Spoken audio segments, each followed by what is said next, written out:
And Israel is all set to hold elections next week. Prime Minister Benjamin Netanyahu is battling for his political survival. He has been the longest-serving Israeli leader, but is facing at least 3 damaging corruption scandals. Will he survive these elections, and what can we expect in the polls slated for next week? Our next report tells you more on that.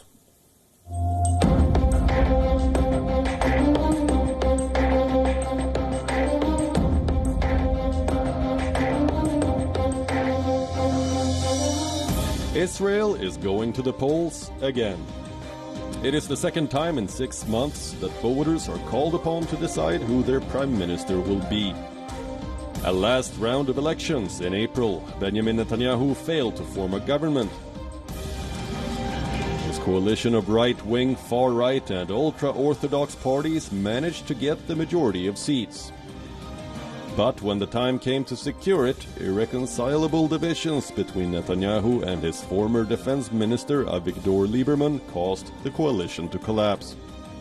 Netanyahu opted to vote for the parliament's dissolution and call for new elections. The alternative would have been a presidential intervention to give his main opponent, Israel's former chief of staff Benny Gantz, the chance to form a coalition.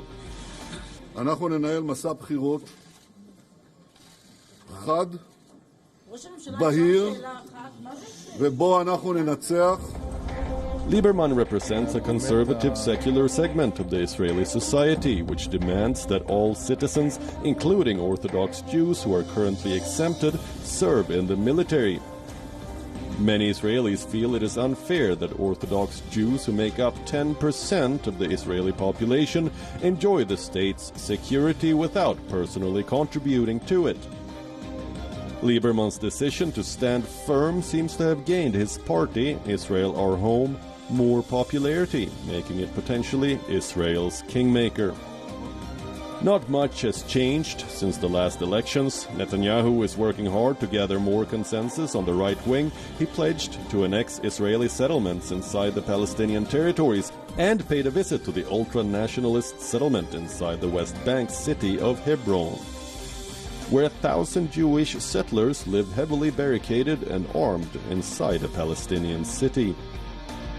איננו זרים בחברון, נשאר בה לנצח. His opponent, Benny Gantz, is courting a more progressive electorate.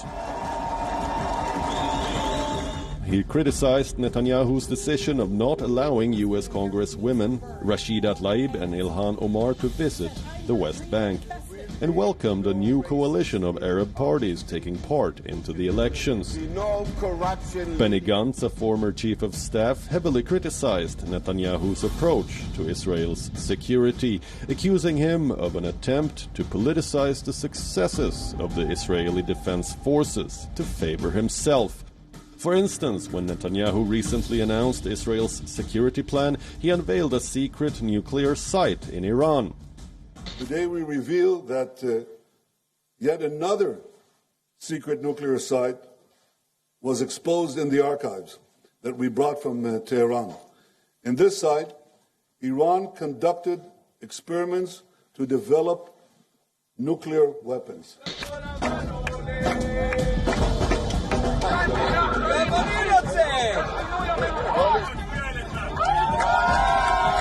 Gantz had no generous words for him. He said, quote, "If I was Netanyahu, I would do as much as possible and talk as little as possible. He is doing the opposite, and it is a big mistake." Gantz talks to more secular voters, but he holds the same position as Netanyahu on a range of issues. He believes a solution to the Palestinian-Israeli conflict is not in sight, since Palestinians are not capable of guaranteeing Israel's security.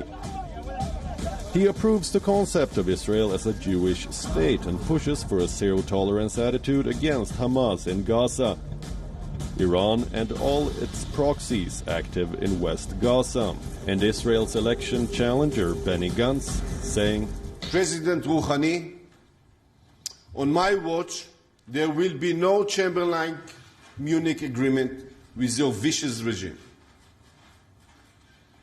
On my watch, there will be no appeasement.